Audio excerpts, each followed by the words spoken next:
Assalamualaikum warahmatullahi wabarakatuh. Perkenalkan, nama saya Ananda Wisnu Hidayat dari kelas TI 2024C dengan NIM terakhir 096. Baik, di sini untuk video di sini adalah membuat video untuk petikum mengenai routing statik. Sebelum itu kita lihat terlebih dahulu pengertian tentang routing statik. Jadi routing statik itu adalah jenis routing yang dilakukan admin atau pengelola jaringan untuk mengkonfigurasi informasi tentang jaringan yang dituju secara manual. Ciri-cirinya apa? Ya seperti jalur spesifik ditentukan oleh admin, terus pengisian tabel juga dilakukan secara manual langsung oleh admin jaringan. Penggunaan routing statik dalam sebuah jaringan kecil tentu bukanlah suatu masalah, hanya beberapa entry yang perlu diisikan pada volume tabel di setiap router. Namun tentu dapat membayangkan bagaimana jika harus melengkapi volume tabel setiap router yang jumlahnya sangat banyak seperti itu. Cara kerjanya gimana? Caranya adalah yang pertama kita konfigurasi router terlebih dahulu, karena router nanti akan menjadi penghubung, akan jadi jalan untuk pesan tersebut. Dan router akan melakukan routing berdasarkan informasi yang diterima dari tabel. Lalu admin dapat menggunakan perintah IP route secara manual untuk mengkonfigurasi router dengan routing statik. Routing statik berguna untuk melewatkan paket data yang ada pada jaringan. Nah, ada beberapa parameter yang ada pada routing, yakni ada destination, ada gateway diagram untuk lalu antar muka, ada brief source untuk tujuan paket, lalu ada distance. Selain itu juga ada kekurangan dan juga kerugian tersendiri menggunakan routing statik. Dan di sini kita akan langsung masuk ke percobaannya, di mana kita harus membuat terlebih dahulu untuk topologinya menggunakan 3 router, 2 server dan juga 1 PC. Di mana nanti setiap router akan kita beri IP tersendiri dan juga network gateway-nya dan netmask, yang nanti untuk sebagai jalur paket akan dikirimkan dan juga diterima. Baik, kita akan masuk ke dalam Cisco paket trackernya.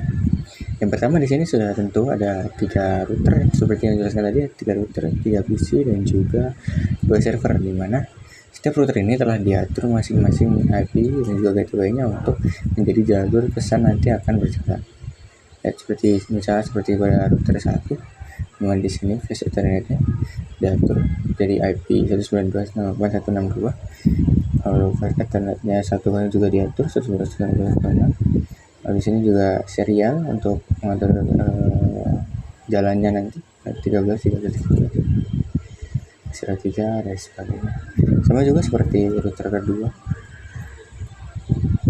dimana kita juga memasukkan untuk internet 1 dan juga internet 1/0 nanti kita isi. Lalu ada serial juga diisi dengan IP tujuan dan juga IP asal untuk jalurnya nanti. Begitu pula dengan router nomor 3, sama sudah diisi masing-masing. Dan untuk selalu pastikan port statusnya aktif supaya bisa berjalan. Ketika semua sudah diberikan IP, maka kita perlu mengecek terlebih dahulu apakah nanti perjalanan akan sukses atau enggak. Gimana caranya? Kita cek dulu untuk pesan dari PC 1 ke PC router. Lihat successful, artinya apabila kita nanti jalankan dari PC 1 ke router akan diterima dengan sukses. Mungkin kita coba dengan yang lainnya, seperti dari router 2 menuju ke PC 3. In progress valid. Oke, baik, kita coba lagi dari router 2 ke PC 3. Sukses ya.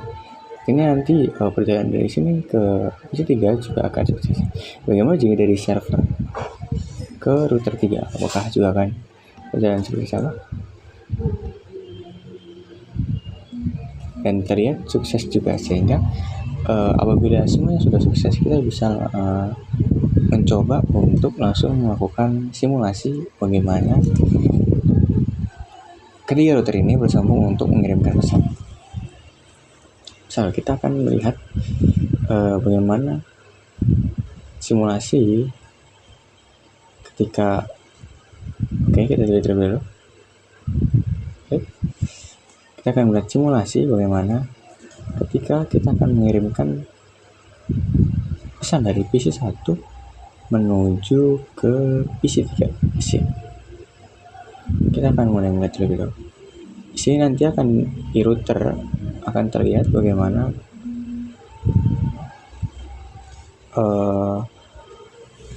jalannya pesan nanti, di mana dia akan diterima 5333 dan akan dikirimkan, lalu akan diterima oleh IP di sini.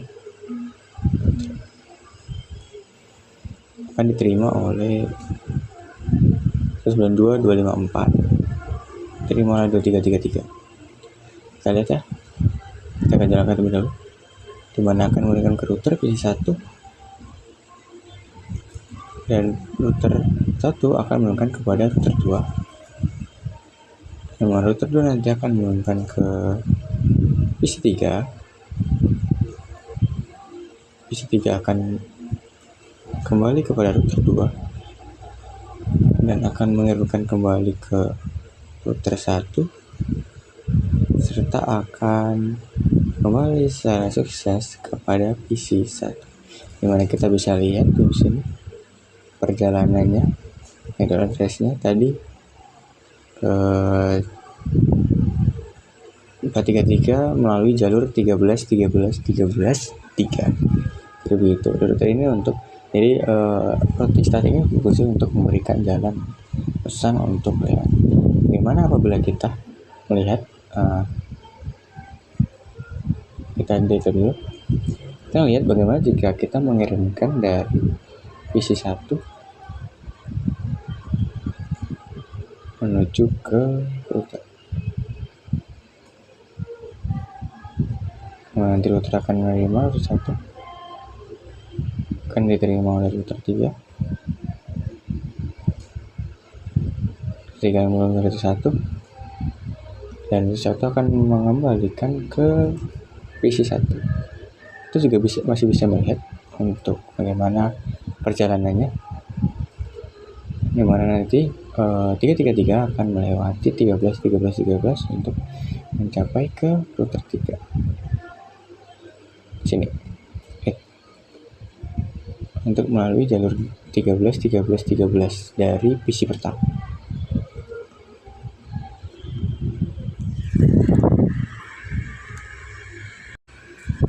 Seperti yang dijelaskan tadi mengenai routing static, yaitu di mana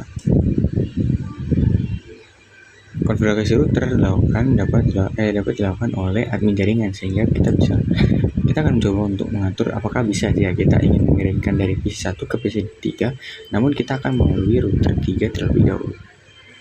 Sebenarnya kita akan atur di sini. Fungsi statik adalah untuk kita mengatur kemana kita akan bisa. Misalnya network kita tujuannya adalah 192.168 dengan masnya adalah 255.0.1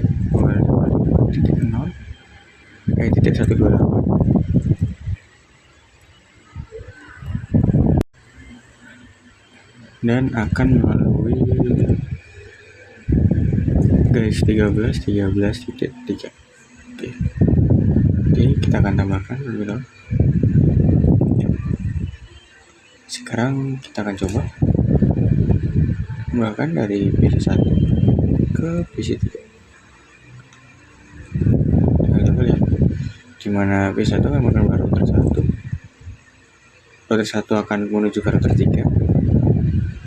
Router 3 akan menuju ke router 2. Router 2 akan menuju kepada PC 3. PC 3 akan kembali ke router 2. Lalu router 2 akan ke router 1. Dan router 1 akan kembali menuju ke PC 1. Kenapa kembali dari PC 3 ke router 2 bukan ke router 3 malah ke router 1? Karena kita belum atur di bagian router ini, kita belum berikan alamat kemana dia harus berjalan. Jadi dia akan berjalan sesuai default dia. Karena kita tidak memberikan keterangan kemana dia harus berjalan, apakah dia harus naik lagi atau bagaimana. Maka dia akan berjalan sesuai default dia. seperti itu. Jadi sekian praktikum yang saya berikan. Ada kurang lebihnya mohon maaf. Wabillahi taufiq wal hidayah. Wassalamualaikum warahmatullahi wabarakatuh.